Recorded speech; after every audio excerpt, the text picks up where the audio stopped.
The world changed in the year 2024. Terror spread across all cities of the world. Desperation led everyone to run for their lives. The chaos of city destruction by horrifying monsters. Creatures whose size made their hearts tremble were seen arriving. Creatures that fly and destroy everything in the skies. Perhaps it would be safe in the destroyed buildings. A man hid in fear, realizing that nothing helped. He was gone. The boy in blue clothes calmly observed the city's destruction from a building. A boy in calmly observed. A brave dog tried to defend its owner from a monster. The boy decided to jump from the top of the building. On the way, a creature even more threatening surprised him. However, with a cold look, he was not afraid. His hand lit up in blue. The creature with a mouth capable of swallowing a truck was destroyed with just one punch from the mysterious boy. The sound of this attack caught the attention of several monsters nearby. As he saved the child and his pet, he left them in safety, but nowhere is safe. With another punch that swept through the city, he destroyed another creature.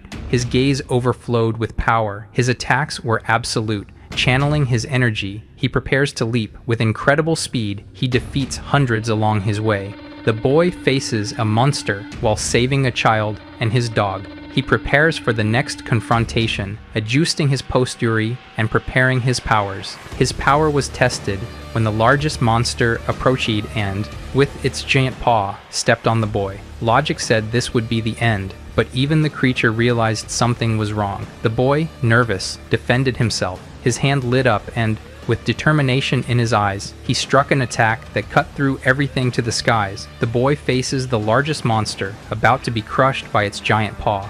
The girl decides to intervene, running towards the battle to help the boy. This invincible person realized that a worthy opponent had just arrived. This story is about how and why this battle will happen, and how a beautiful girl helped make it happen. 8 months ago, people used to go to school, the young ones chatting, and only one person alone. The only ones interacting with him are those who come running and assault him, with such a strong slap that it made him fall to the ground. The bully sat on top of him, while his friends filmed what was happening and laughed at the situation. The bully says he can do anything with cockroaches, because they're immortal. Pulling his hair, he says that a loser is just a loser. The person suffering is named Naro, 19 years old, and his power was still dormant. At school, during break time, the girls talk among themselves, the boys talk among themselves. Some who were coming to the cafeteria almost sat at the same table as Nero, but one of them notices, says they can't sit here, see who this guy is. Terrified, they leave and go look for another place. Everyone at school calls him Nero, the excluded dog. No one dares to talk to him, and no one approaches him. Nero needs to take something that resembles medicine, but before he realizes it, another man approaches and kicks Nero. During the fall, his medicine spread on the ground and he couldn't ingest it. Besides beating him, they step on his medicine, belittling him, saying that he's worthless. The boys ask if he's impotent, and if this medicine is to make him rise again. In addition to making him suffer, they also speak ill of his mother, who apparently died. Of all the provocations, this one leaves him angrier, more than at any other time, and they notice this and become worried. But soon this suspicion passes and they start laughing again at the dog, Nero, the loser orphan. The bully who hit him before approaches and says they can't mistreat Nero the dog because he's the only one who can beat him. He's his exclusive loser. And to show this, he attacks him several times until he feels satisfied with it. Nero said that being beaten is not what frustrates him the most. Nothing is more frustrating than feeling like your body is trapped. He can't fight back. It's like he's sealed, unable to retaliate against anything. Even with all the humiliation, punches, and slaps, he can't fight back. Maybe this is a thing of fate because his will is to kill them all. They all deserve to die. This look irritates the bully. How dare he look at me like that? A dog should look like a dog. Before he could beat our protagonist more directly, a girl arrives. Seeing this, he completely changes his attitude. This is Luna, a 19-year-old student. The blonde says, "Get out of my way, you're blocking me," and the bully acts all stupid. "I apologize, sorry for bothering you." They give up and say they'll leave because they're getting in her way, and leave saying she can enjoy her way. While she watches the bullies leave, Nero is sitting like a loser. The girl stops in front of him, and she observes for a few minutes without saying a word, until suddenly he gets up without saying anything, head down, and leaves. His medicine, which he wanted to take before, was scattered on the ground and he didn't even bother to pick it up. Forget about it. But somehow, the girl sees it on the ground and she recognizes it. She is surprised. Later, he watches from the top of the school building as people play ball, happy and carefree. With his mind clouded with frustration, he thinks life is unfair. Why is he so weak? Because everyone can have fun, everyone can talk, and he has no friends. Everything would be easier if he took one more step. As his mind was clouded, a message on his phone, his grandmother asking, "My grandson, are you okay? What do you want for dinner?" This simple message wipes the sadness off his face.